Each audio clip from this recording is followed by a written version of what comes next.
Good morning and welcome to the vlog. In fact, I did not simply stay overnight in this location just outside Nuneaton. I stayed here for a day, did some video editing, but now the time has come to move on again. Not far today, just up the road to Atherstone and the head of a flight of 11 locks. And by road, I mean canal. It almost seems a shame to leave this lovely spot in the sunshine. I could happily sit here in the well deck all day drinking gin and tonic and reading. But progress I must if I'm to make Worcestershire by the end of the month, so I go on, and it's rather pretty, albeit still spoilt by occasional rubbish like a rusty bike and even several car tyres. I could have used those as fenders on the rocky bits. Maybe I should have fished them out.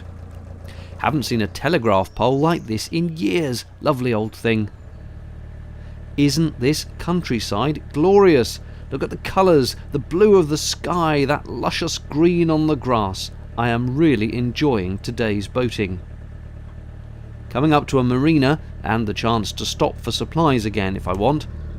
Is it just me, or does this look a bit like Teletubby land? There's something about the grass on the hill there that brings Tipsy Whipsy and all the rest to mind for sure. Lovely place to moor though, apart from the noisy train line on the other side of the canal. Plenty of space to stop here for fuel or ice creams if you want, but I chose to carry on canal boating. It's just 10 minutes into the journey, only an hour since breakfast, and already I'm starting on the jelly babies. There seem to be plenty of winding holes along this stretch, and yes, it is pronounced winding.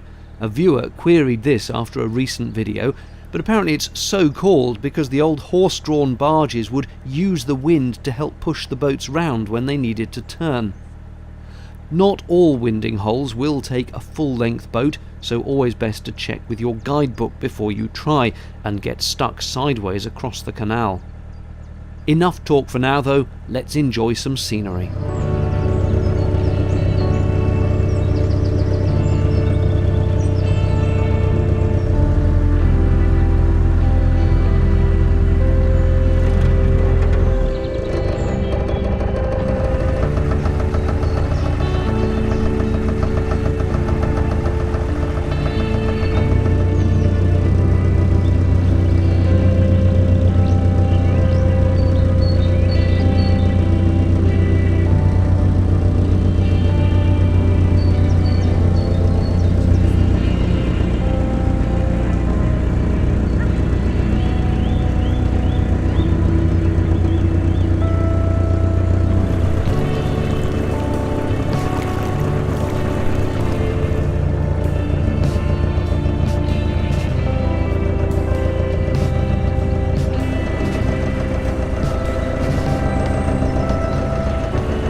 This is a rather splendid building. It's one of the Canal and River Trust offices, and look at that boat garage underneath. It's like the Batcave.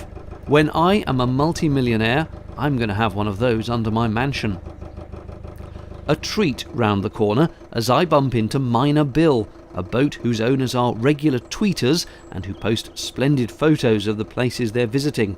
Well worth a follow if you're on Twitter. Look at that excellent tug deck and smart paintwork. It's a lovely looking boat.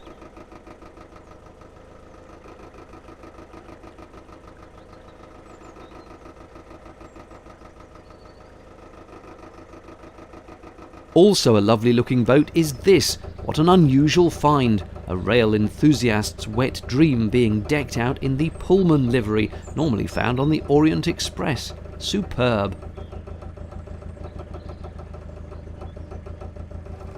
At this point, I need to pull over to let a faster boat come past. Actually, the second of two. I must be dawdling. Turns out, these people were with the first boat that overtook and were keen to keep up. We'll forgive them the speedboat wash in that case, maybe. There are several banes of boaters' lives. One is speeding cyclists on the towpath. The other is sometimes fisherfolk who can be grumpy when boaters dare to come past in their boats. But I have to say, so far, the fishing people have always been perfectly pleasant to me, including these chaps who had a smile and a greeting.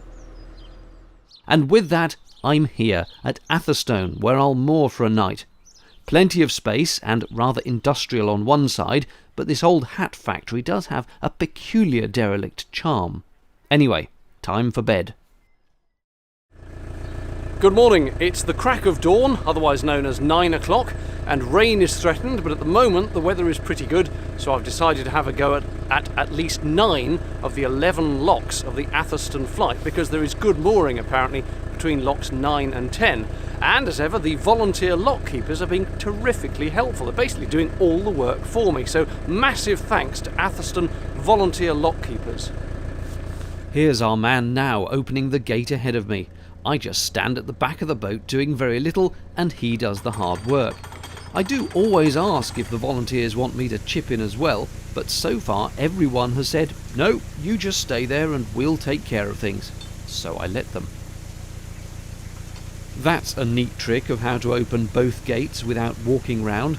I'll use that when I next need to. Careful not to fall in, of course. Straight out of one lock and straight into another. There are several in this flight, though I'm aiming to moor up in a longer stretch between locks 9 and 10, as I've been told it's rather nice. It can feel as though you're driving off the edge of a cliff, but as long as those gates hold, it's all fine. A quick burst of reverse brings the boat to a halt, and I can step off to shut the gate behind me. Yes, the volunteer has now left me to it on the locks further down. There will be a dedicated video about how I do locks on my own very soon, but in the meantime here's just a few shots of me going down one lock. You'll have noticed I'm taking the centre line with me up to the gates so that I can stop the boat from drifting back towards the sill as the water level drops. Generally, if you're going down, the boat tends first to be pulled towards the front gates, then it tries to drift back a bit as the flow eases, then it goes forwards again. Just keep a watch on it to make sure it's going down level and not catching on anything, and you should be fine. Doing it solo, I tend to wait until the initial rush is over from the first paddle before I go and open the next, just to keep it all smooth and under control. Paddles down again, and I can return the centre line, open the gates using my newfound skill, and move off. Just as planned, there's a lovely spot between two locks where I'll sit for a couple of days again and enjoy the views.